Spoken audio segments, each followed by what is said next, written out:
Hello there, welcome and Happy New Year! Et oui, très bonne année à toi.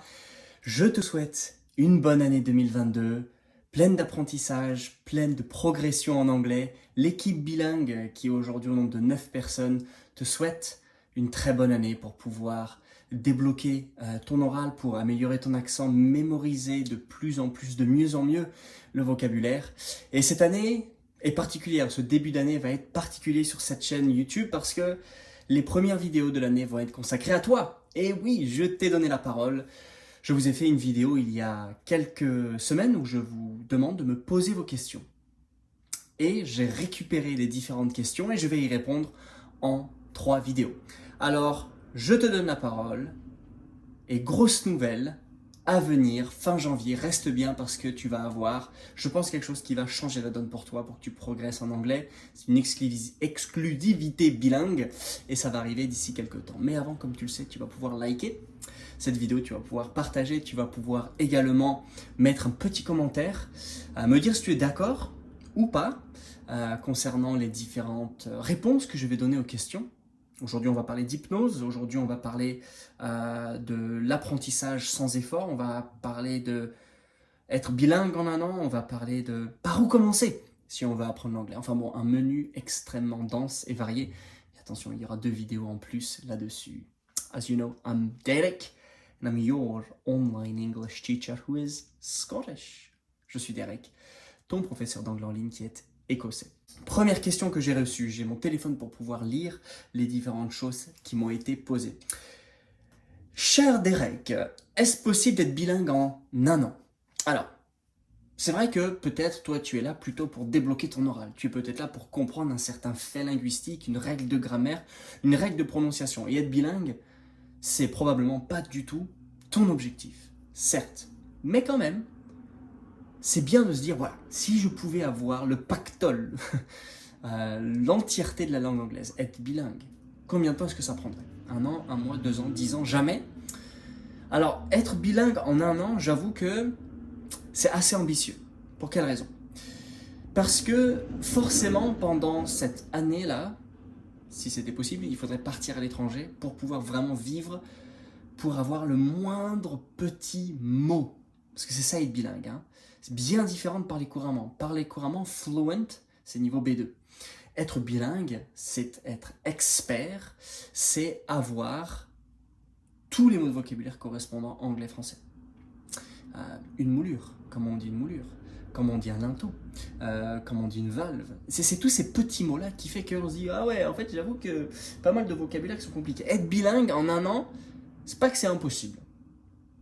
Mais j'avoue que c'est un réel défi et je ferai attention si quelqu'un te proposait de « Hey, viens être bilingue avec moi pendant 1 an. » J'ai fait une vidéo sur cette chaîne YouTube un peu au début de la chaîne pour expliquer que être bilingue, plus qu'une destination, être bilingue, c'est un parcours, c'est un trajet.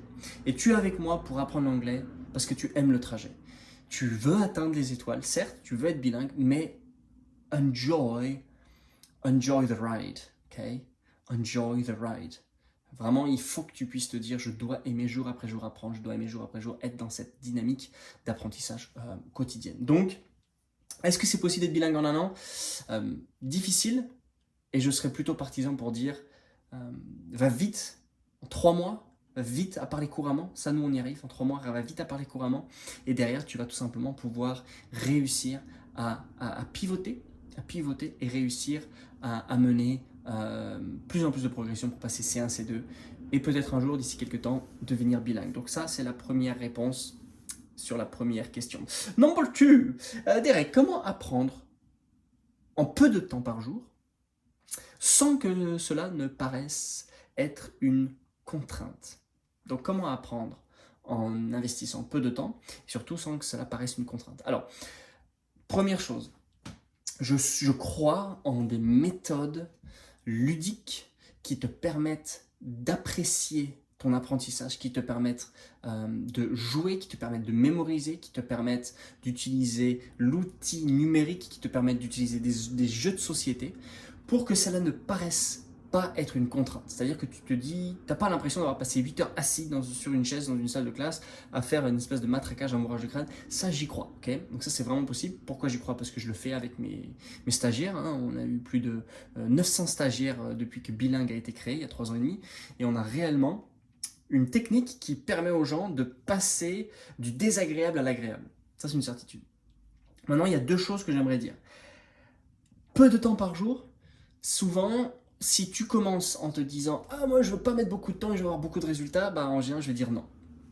Tu n'as rien sans rien. C'est comme une relation avec quelqu'un. Plus tu passes de temps, plus tu la connais. C'est pareil avec l'anglais. Plus tu passes de temps et du temps de la bonne manière, c'est encore une fois la même chose. Hein. Souvent, il faut apprendre à apprendre. C'est pas parce que tu passes 10 heures par jour à apprendre l'anglais que tu vas être en expert en 5 mois. Des fois, tu passes 10 mauvaises heures et donc ça te frustre, ça te gêne, ça te bloque. Et donc, il faut te dire qu'il faut mettre un minimum de temps quand même. Je dirais une demi-heure à 1 heure tous les jours.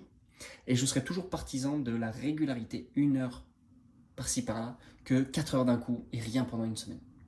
Donc, peu de temps, je ne sais pas ce que tu entends par là, si c'est 15 minutes, une demi-heure ou est-ce que c'est 1 heure, mais sache qu'il faut quand même mettre du temps régulièrement pendant une période de temps, je dirais au moins 3 mois, pour que l'avion décolle.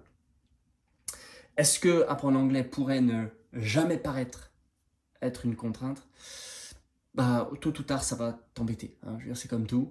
Il y a des tâches, même si on les aime foncièrement au début, au bout d'un moment, ça va être une corvée. Donc, c'est possible que tu passes par des phases où c'est une corvée, parce que tu progresses moins ou tu as moins l'impression de progresser, parce qu'en fait, c'est qu'une impression.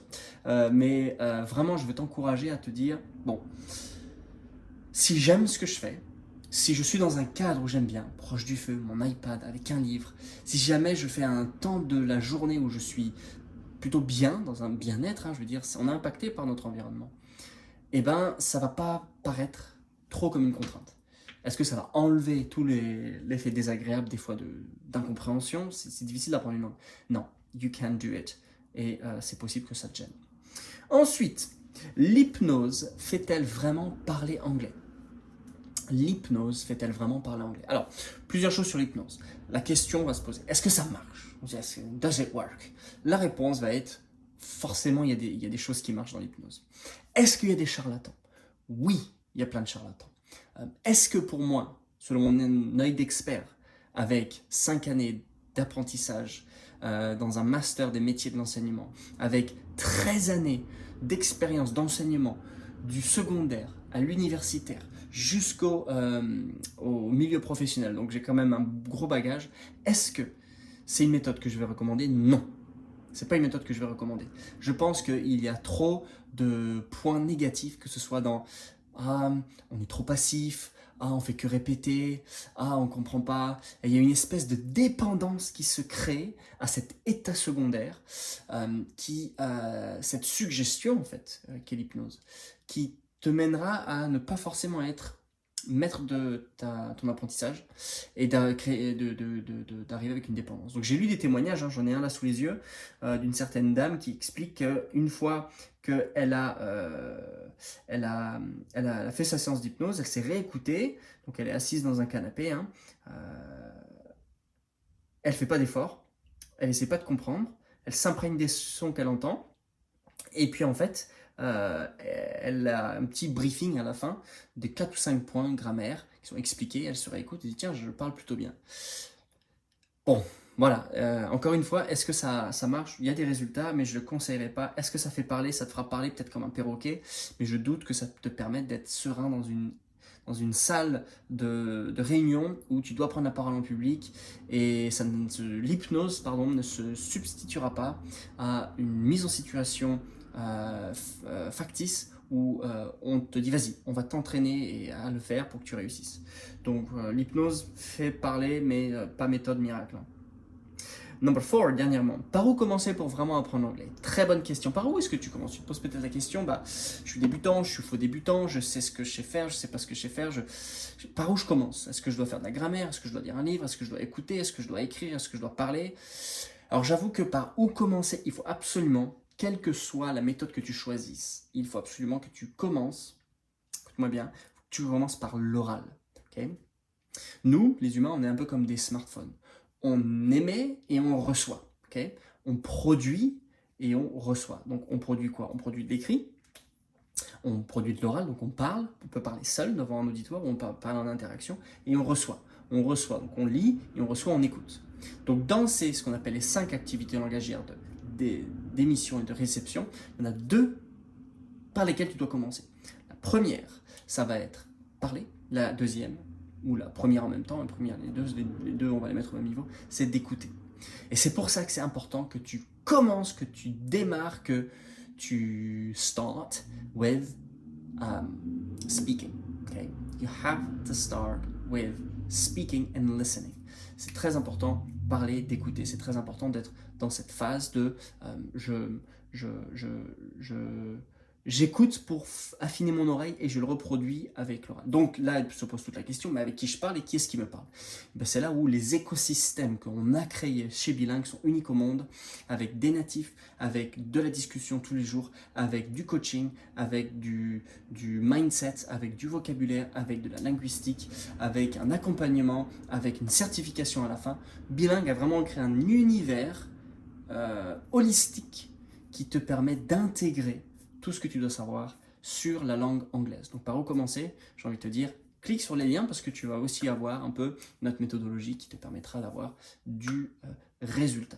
Voilà. Alors, il y a une autre vidéo FAQ qui va arriver. Je vais encore répondre à tes questions. Tu peux en poser et I'll speak to you super duper extremely soon. Talk to you soon. Bye bye.